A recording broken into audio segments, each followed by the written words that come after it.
와, 닌텐도? 저 새끼 매국노임.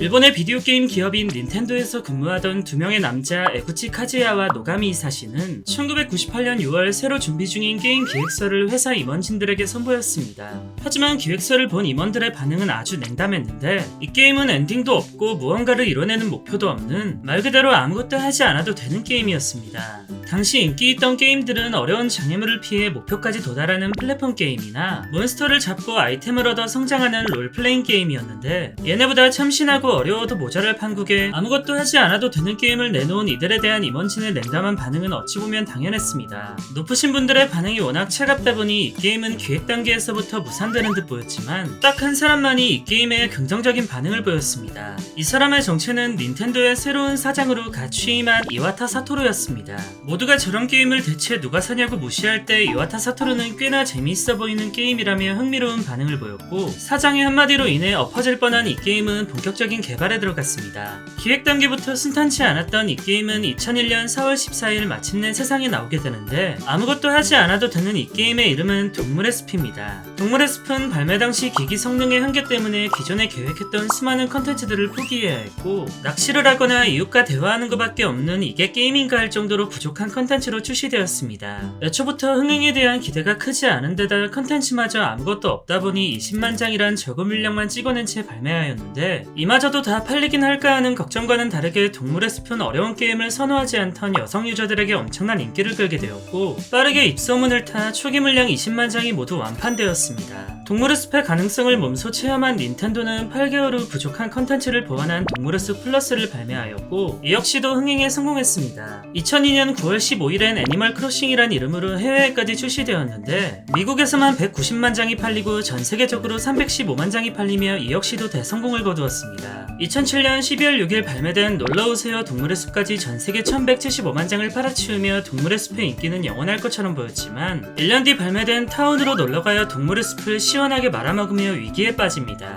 줄여서 타동숲이라 불리는 이 게임은 전작에 비해 700만 장이나 감소된 430만 장 판매에 그쳤는데 이대로 가면 안 된다고 판단한 닌텐도는 후속작 개발에 앞서 만반의 준비를 하였고 2012년 11월 8일 튀어나와요 동물의 숲을 출시합니다. 튀어나와요 동물의 숲은 1년 전 출시된 닌텐도 3DS라는 흥행기기와 시너지 효과를 냈고 기존에 놀러와요 동물의 숲이 가지고 있던 기록인 1175만 장을 훌쩍 넘어 1300만 장 가까이 판매되었습니다. 이 게임은 발매된 지 10년이 지난 현재까지도 즐기는 유저가 있을 만큼 동물의 숲 시리즈 사상 최고의 작품으로 평가받았었습니다. 전작의 아픔을 씻어낸 것도 모자라 엄청난 흥행을 올린 튀어나와요 동물의 숲을 보며 과연 다음엔 어떤 작품이 나올까 기대가 하늘을 찔렀는데 2020년 3월 20일 전 세계를 놀라게 한 차기작이 발매되었습니다.